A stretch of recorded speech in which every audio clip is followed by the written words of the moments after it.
Hey everyone, Jojo here.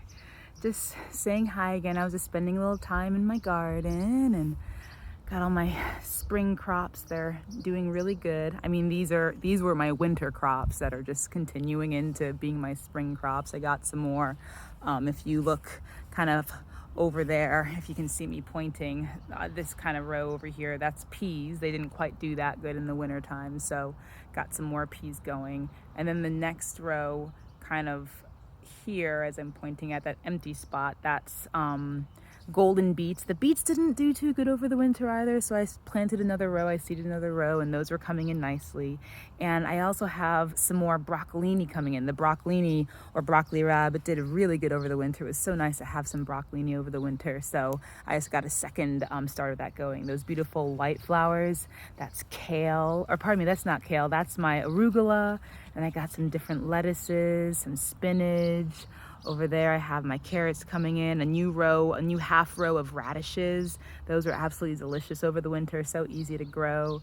And then I have my kale. I got my chard coming. The chard grew during the winter, but it didn't get very big. So now they're starting to come up nicely.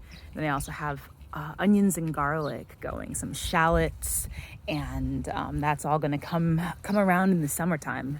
Alliums take a long time to grow, especially if you're doing it from seed. So they're all just really little buddies right now. There's my garlic, and then right over there, those are my onions. Yeah, so that's what's going on. Then I have some fennel that I have in seeds right now. Those are all growing, and a lot of other stuff coming up for the summertime, for my summer garden. And then over here is our fire pit that Trevor fixed up really nicely. I mean, it was okay before, but now it's really looking pretty dope if you ask me. So I'm really excited about that. Oh, also compost right over there. You can't forget about the compost pile.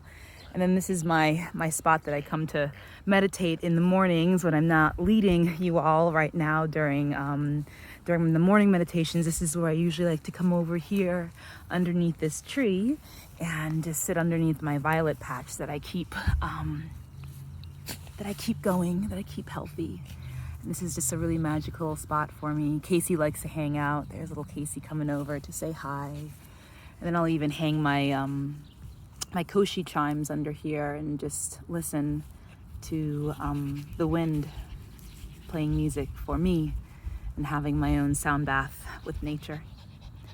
And it's kind of a lot of time to consider, and kind of reflect on things. And one of the things that I've been thinking about a lot lately has just been kind of, considering the great teachings, the classic teachings of yoga.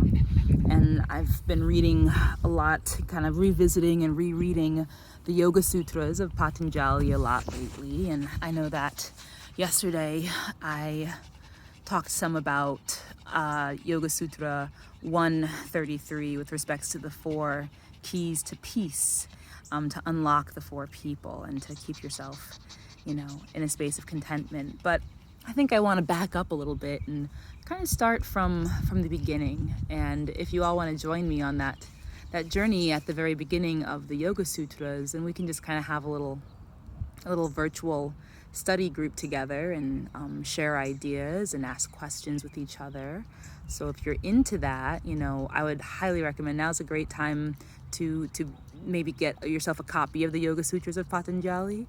I use a version that I got when I was in yoga teacher training. It's translated and commentary by Sri Swami Satchidananda. It's a great version. I absolutely recommend that one. But I mean, really, if you have any access to any copy, that'd be really awesome. And we're just gonna start at the beginning. So the very first sutra in the first pada, the first book of the Yoga Sutras, which is the portion on contemplation, the book on contemplation. And that is, it goes Atta Yogana Shasnam. Atta Yogana Shasnam. And I often share that a lot with my students at the end of classes when we're actually all able to be together. But what that one translates to is Well, there's a little debate as to what exactly translates to, but one translation that I really like is, now begins the practice of yoga. Right? Now the exposition of yoga begins. And it's said that if you can understand what that sutra means, then you understand all of yoga, right?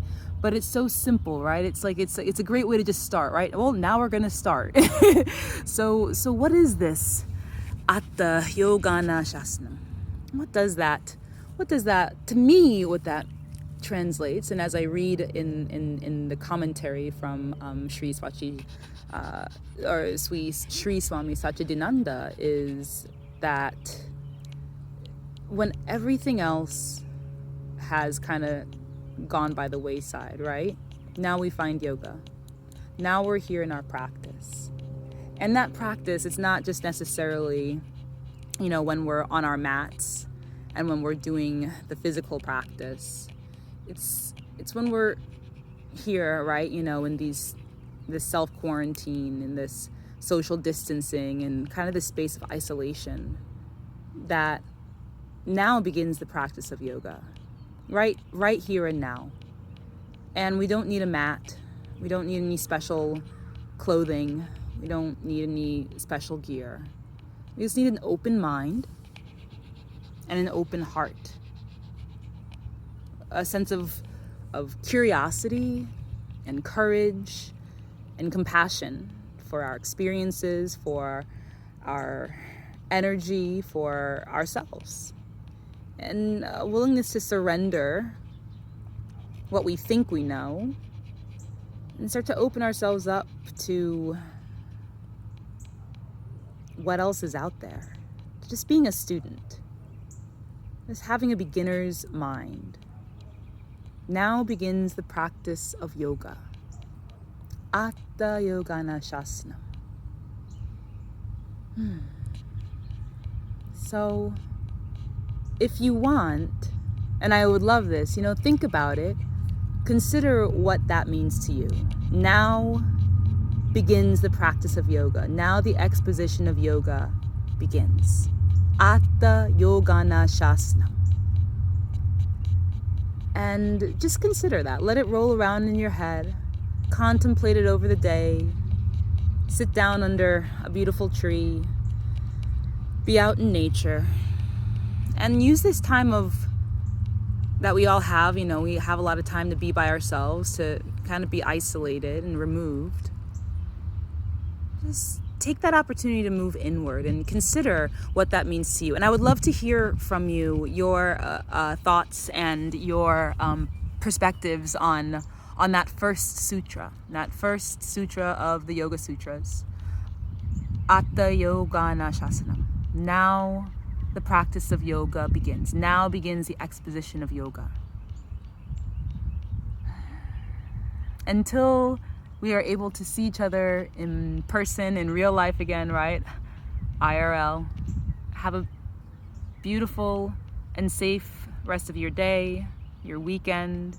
And I'd love to hear your comments. You can shoot me an email. You can just comment on this this video, and let me know your thoughts. Let me know what you think about about that first sutra.